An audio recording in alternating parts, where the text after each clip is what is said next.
ดม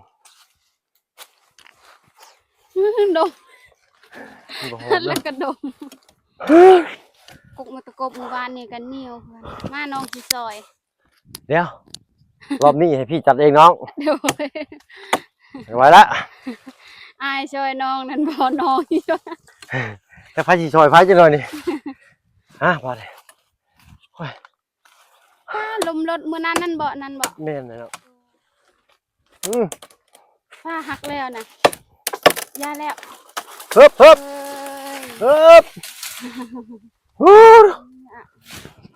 ขอบใจอายหลายๆที่ซอยน้องเด้อเลยเอาเดี๋ยวเนาะเมื่อกี้เป็นภาพอีกวันนี้ก็อยู่บ้านซองเงินซ่านของน้องแต่งจริงว่าสงสารเนาะเอามาเบิ่งกันเนาะเป็นขึ้นน้องคงราคาใส่หมวกใส่กุ๊บไปเป็นแล้วเชี่ยวมาหน้าตาเป็นอะไรเนาะสีงามสำไรขี่เป็นตะบึงสำไรเนาะโอ้คนใส่แบบว่าแผ่นเดียวเงาเลยเนาะไม่ก็จะได้ยินเนี่ยบ่ได้ยินเนี่ยขออภัยมาหลายเด้อพี่น้องเด้อเนาะเข้าใกล้ไรก็เสียงแตกนี่เครื่องปั่นไฟเพิ่นพี่น้อยเนาะโอ้ถือช่วงอันน้ำมันถือช่วงน้ำมันแพงช่ำบาทนี่เนาะสำสิกินดูปั้นเหือกพุ่นแล้วพี่น้อยเนาะไก่เพิ่นตากแดดตายเอาพี่น้อยเนาะเอาก่อนอื่นพี่น้อยเนาะตาม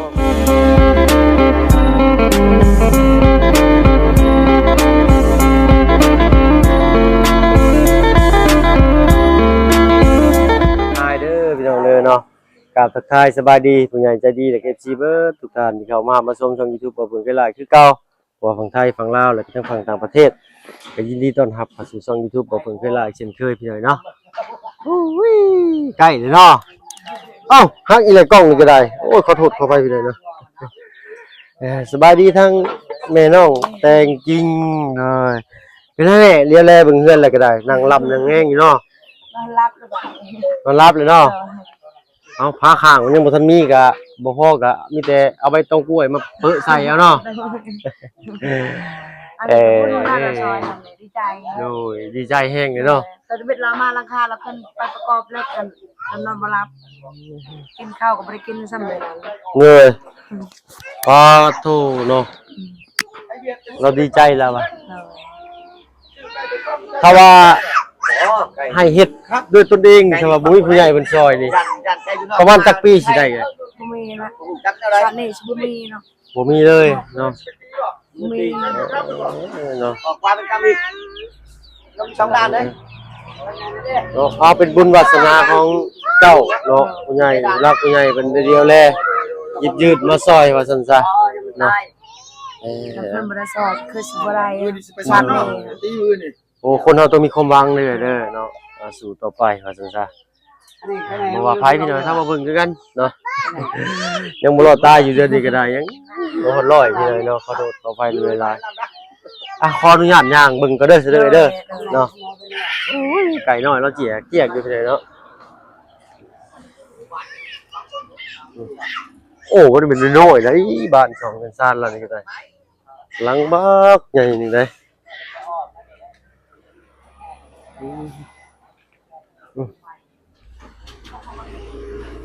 เห็นอยู่บ่พี่น้องเบิ่งแค่นี้บ่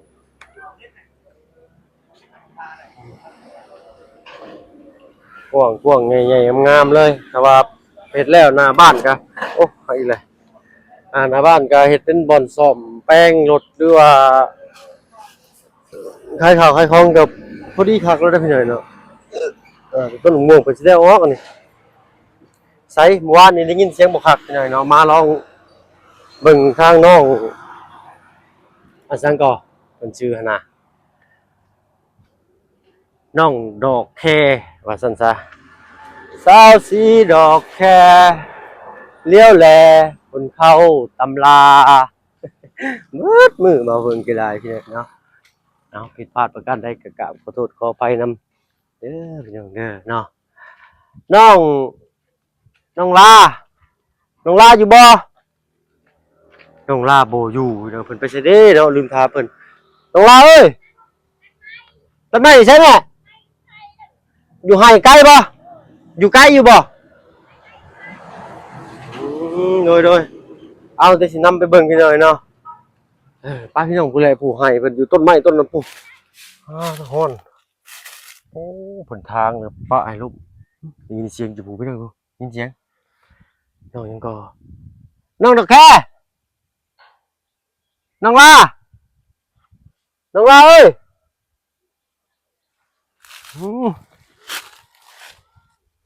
ด้วยเอ้าได้ยินเสียงพี่หน่อยเนาะไปข่อยสิลงใส่ละบัดโอ้โอ้สัน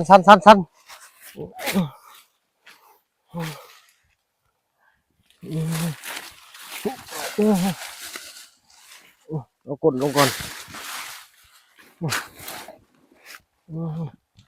เครือของฟ้าข่อยย่านได้นะเสียงได้รถมาแบบเพิ่นยังบ่ได้เผาจักเทื่อนะเพราะว่ามันเป็นตะกี้นะตึมต่ำมันลายเลยโอ้ตึมมานี่โอ้ยขาขอดไปเลยแล้วเนี่ยวาสนาผึ่งแล้วแหละ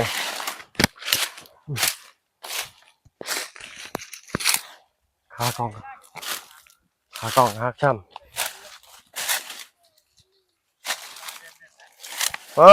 บัดขึ้นเนอะนี่ขี้โง่ด้วยขอได้เอ้าบ่าบุญอยู่พี่บ่ฉัน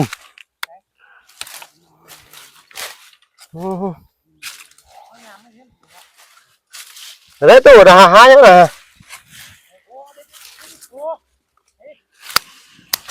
มียังนะกระป๋อมบ่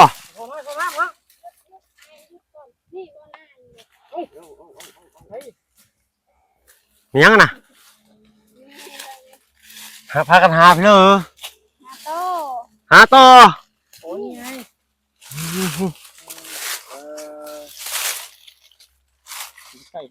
เฮ้ย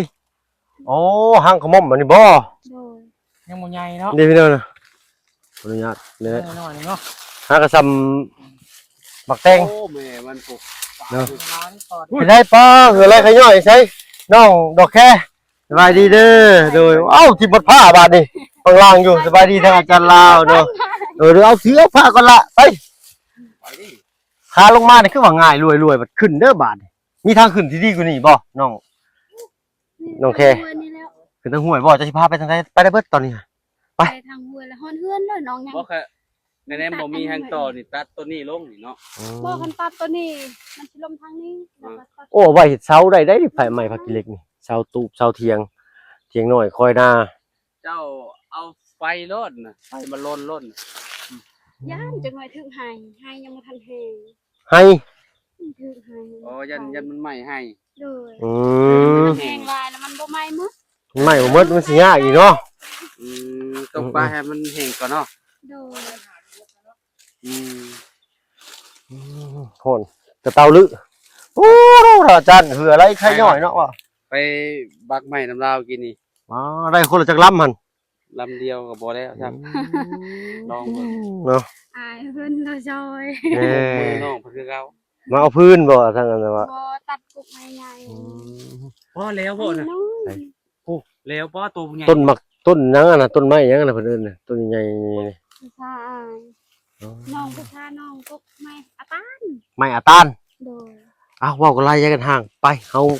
ย่างก่อนเจ้าบาดกุกอลางกูนกุกอลางไปย่างหลายย่างมันคือว่ามาฮ้อนแห้งกับปวดหัวเขาติ้วบาดข้างขมับข้างครัวนี่บาดพี่น้องปานกินแล้วค่อยบาดโอ้โหลงมาคือว่าง่ายยังว่าอยู่ขึ้นนี่ค่อยคิดน้อแล้วอาจารย์ในบาดตายครับขออนุญาตอันไม่ไปอันถือแพ้หาได้ถือนี่เห็นบ่ฮะ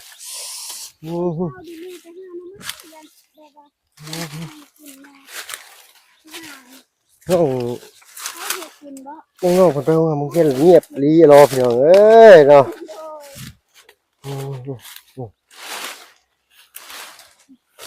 ตัดจะคนหล่ะนี่จะให้ยังกินให้กินทำไมบ่เลยลืมถามเจ้าชื่อ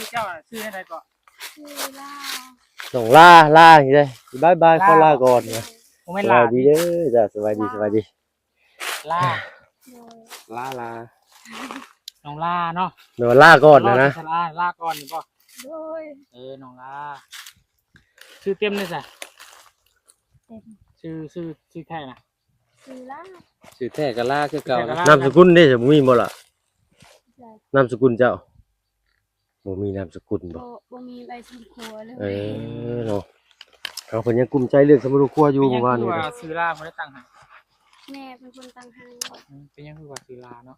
จากน้องลาวอยู่กัน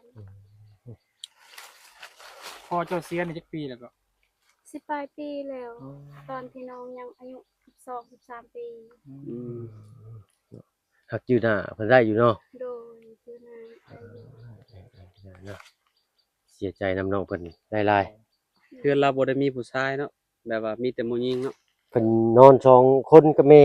เนาะแล้วก็น้องอัน กองมี น้องต้องมีมานอนนำเพิ่นว่าเย็นวอยแล้วเฮือนก็เปิดประทุนคักซ้ำประตูปิดก็บ่ได้มี มีบ่อนเฮาทางป่าไปดีๆเจองูเจอหยังนี่แบบว่ามันทึบๆแบบนี้นะ นี่บอนนั้นก็มี งูหยังหะน้อง เป็นงูน้อยๆแล้วก็งูเขียวนะ งูเขียวคือสิลายบ่เนาะนี่เนาะ นี่ โอ้ยงูเขียว นี่เด้สำหรับเนาะ โด ให ย ญ่แล้วนะ อ๋อโตจำแค่เล็กน้อยใครดอกงูเขียวนะบ่เป็นงูพวกงูเห่างูหยังเนาะ งูสีแบบนี้ หืม คืออะไรกับปกใหม่แล้วบ่เห็น ใบ งูแมวเซา อันตราย งูกระปะ เนามันบ่ แม่นบ่พี่น้อง กัดคนตายบ่ เรียบร้อยแล้วตัวน่ะตัวสีน้ำตาลก็ใบไม้น่ะ แม่นแล้วเนาะเพราะว่ามันหกได้ป่านี่หกแฮงเลยพี่น้อยเนาะเอาโอเคจ้ะเนาะลำลาได้แล้วค่อยมันฮ้อนแฮงเนาะ ไปดีทุกคนเด้อ เลย สู้ๆ เอา สู้ ยังสิใส่อยู่บ่นี่ เรายังสิลุยต่ออยู่เด้ พี่น้อย ตัด เลย ต้นนั่นบ่จัก ใส่จากต้นเบิ่งเอาผ้าพี่ละเอาถือผ้ามาพี่ ลองดูว่าเพิ่น เมื่อสิขึ้นไปกินน้ำก่อนบ่ นี่ โอ้เอามาพี่เอาน้ำมาพี่ขอโทษเอาผ้าเอาพิษคอย มาทดสอบ ตัดเป็นตะกร้กล้วยแล้วนี่ แต่ว่า โอ้ สุดยอ โอ้ ดเลย ระวังกิ่งมาได้บ่บุญข่อยสไลด์ลงมาเมื่อกี้นี่ป้อโตเล็บข่อยนั่น ยางดีๆเด้อระเบิดเด้อ ระเบิดแล้วอ่ะ นี่แหละหันกล้องลู่ลี่อยู่บ่ข่อยจะตื่นเด้อ ไปเด้อเรา ใส่ละเอามาผ้ามาเบิ่งอันว่าสิตัดอีกหน่อยหนึงก่อน เพิ่งลุยต่อเลยเด้อ ใช้จะสิตัดซะอีกบัดนี้อันนี้ออกบ่ ตัวนั้นยันมันลมใส่ต่อแล้วก็ย่างคือกัน อันนี้ออกบ่นี่ ตัวนี้ บ่ดูมันต้องเอาจากสติงพู่นแหล้วนี่มาหืดลงโลดนี่ใช่ล่ะครับนี่ตัดตัวนี้เด้อมาบาสิตัดให้มาลองมันก่อนจับพี่นำขากล้องไอ้มันบ่ดีนะถอยออกอีกหน่อยหนึงอันนี้ออกบ่แล้วบ่ โดย ป๊อดคมของนี่ผ้าเรานี่เนาะไผหลับผ้าให้นี่ไผพ้นให้นี่ล่ะ มันเอง เจะพ้นเอง โดย โอ้บ่ธรรมดาเบิ่งแม่พี่น้องบ่ได้ออกแฮงอย่างเงี้ยอันตรายเด้อตัดไปเสีบ อายุ ตา ทางนั้นอีกจังหวะมันสิดีดใส่ ผ้าคมมะลินี่โอ้โธ่ คมแบบนี้แล้วลำตลอดทางเราเดียวกันลำทางเราเดียวกันล ใช่ล่ะถอยหน่อยหนึงดู ำ ยังถูกเจ้า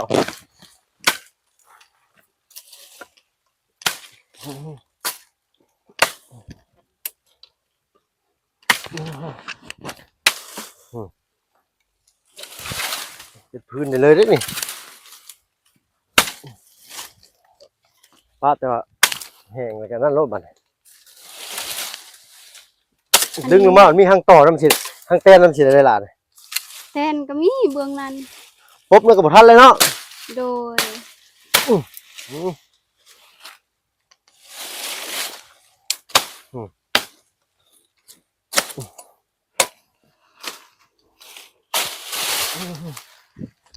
โอ้มันก็ละแก้ลึกอยู่แล้วนี่ใส่อันนี้เอาลงบ่นี่ฮะ ตัวแดง อืม อาลง หึ อาลง ลงเนาะ โดย โอ้ผ่าพลึกนี้เนี่ยขอยอมแล้วข้างบน เพ แด ราะ ง จ ละ ริงๆเราก็ลำบ่ได้แค่เวลาเราที่ทางอีหยังแถวเฮือนเราก็ให้น้องที่เฮ็ดให้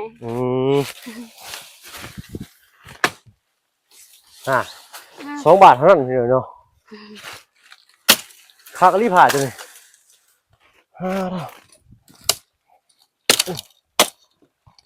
มันครบน้ำข่อยมาได้เอาอีกละ ตัวนี้ ตัวนี้เนาะ 3มาลงมาเลย มันก็ได้งานใหญ่ใช่ไหมมัน อ้ายเพิ่นอยู่สองคนได้กกหนึงแล้วซอย ไม่ขี้เล็กช่ คือกันแค่เล็กหมดเลยในส่วนนี้ ำมันแข็งได้ไปเลยไม่ขี้เล็ก ตัวนี้ยังอ่อนได้อ้าย อ่อนบ่ น้องตัดอยู่ลุมนั่น อ๋อ เป็นแกนแล้ว มันใหญ่เด้ น้องมันยังเนื้อกล้วยแล้วนี่พี่เนาะโคตรโพ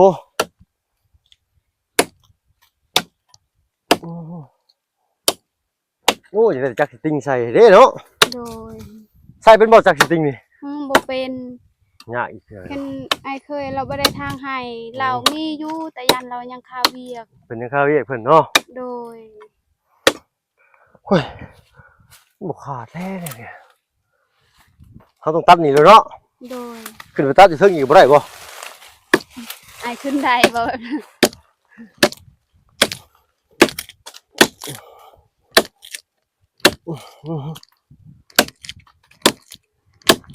เสียคมผ่าแล้วเบิดนี่เนาะ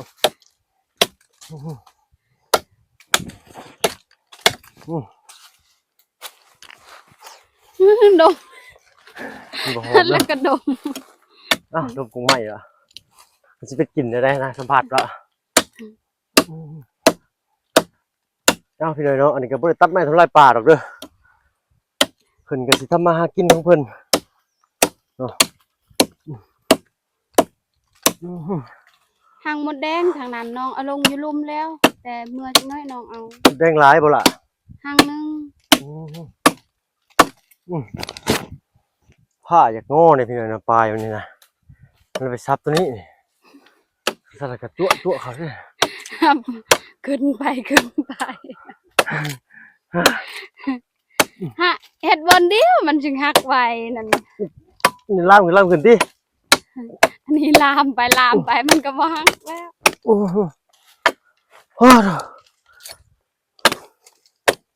โอ้โหผ้าเพิ่นก็เบาแน่พี่เลยเนาะ เมื่อย เมื่อย แล้วบ่เพิ่ง แล้วแกลือข่อยสิเคยยอมเพิ่นน่ะเนี่ย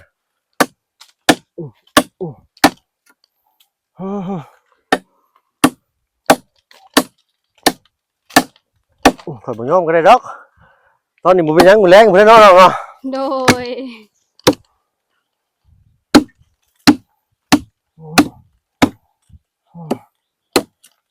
เอาเดี๋ยวออกก่อนเถอะติดไปหนึ่ง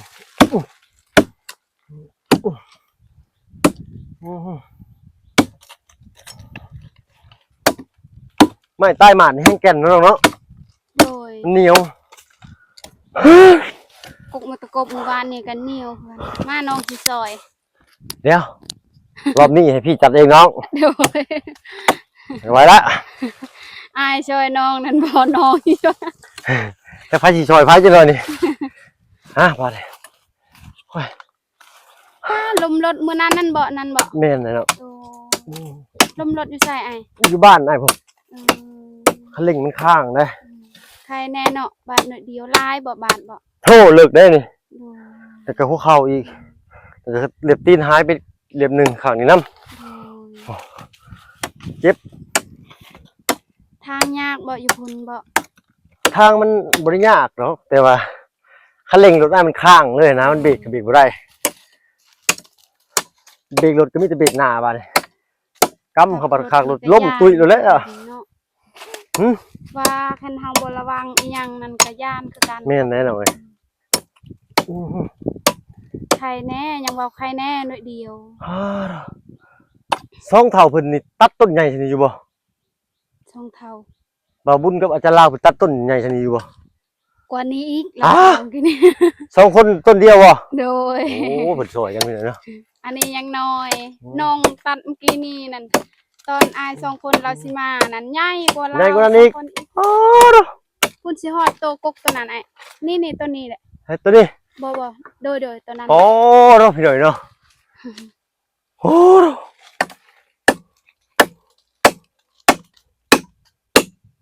ผ้าละบลอนที่จะตอกปูเขาบ่เนาะ บ่โตมันมีแกนมันก็บ่หล่นจริง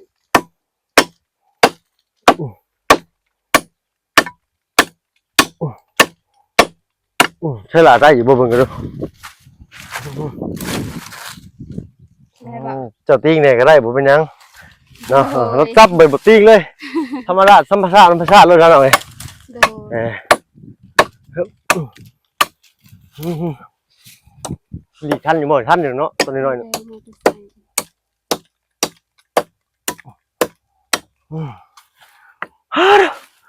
โอ้ยมีจักสติ้งนี่เนาะ สิห่างไอ้อย่าอยู่หลายเด้อเบิ่งนี้เด้อ เด้อ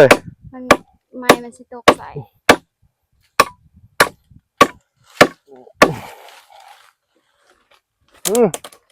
ฟ้าหักแล้วนะย่าแล้ว เฮ้บ เอ้ย เฮ้บ ขอบใจอายหลายๆที่ซอยน้องเด้อ เด้อ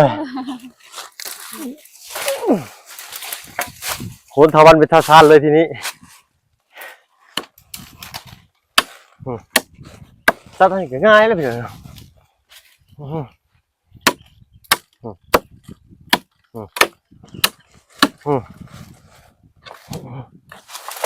จุกตีน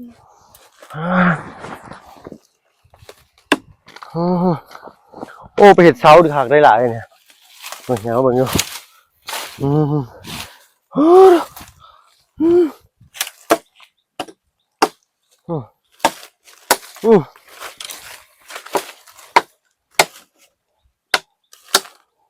เจ้าไปเห็ดหยังหล่ะนี่ไปเห็ดพื้นอย่างเดียวบ่ โดยไปเฮ็ดพื้น โอ้บ้านอ้ายนี่สิเห็ดลักหัวขายได้นี่ โดย เผาถ่านก็ได้ งามเนาะอันนี้ แม่น งาม มันสิตัดบากได้ไว้คือว่ามีผู้จะเห็ดอันนั้นนะเห็ดเสาบ่หรือเห็ดหยังนะ โดยงามอีดีตัวนี้เนาะ แม่นงามเบิด3-4ลำเลยอะ โดยฟ้ามันมีหัง หึ ว่ามันเป็นมีหังมันแดงบ่อันนี้เหี่ยงมันอยู่ คุยเหนื่อยหมดได้ก็ได้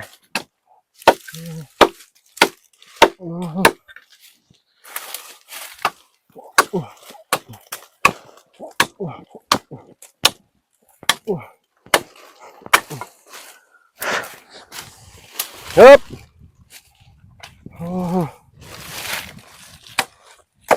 เขาจะอ้อนแต่ผ้าแล้วเขาเนี่ยครบหมดแล้วแล้วหลับผ้าหลับมีดเองแล้ว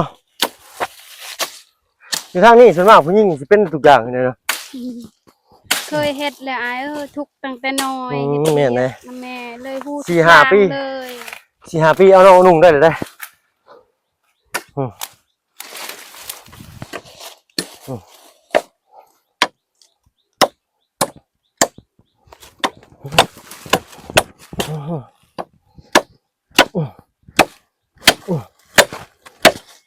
มันเด้งไข่เขาแล้วมันเด้งใส่ขาเขาแล้วโอเคโอ้โหอะไรแกลือข้ามอบผ้าอันวิเศษนี่ให้กับเจ้าน้องสาว โดย ป้า หลาย เลยไปเนาะได้สิตัดต่ออีกบ่เนี่ย ๆโดย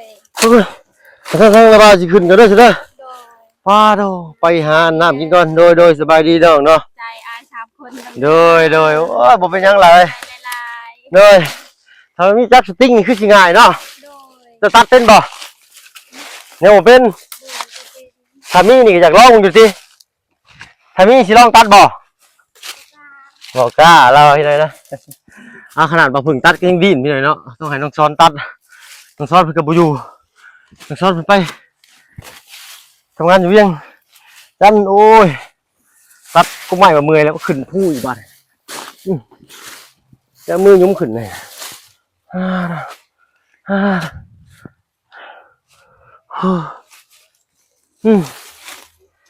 อ้โหขากล้องกับพี่พังเบิด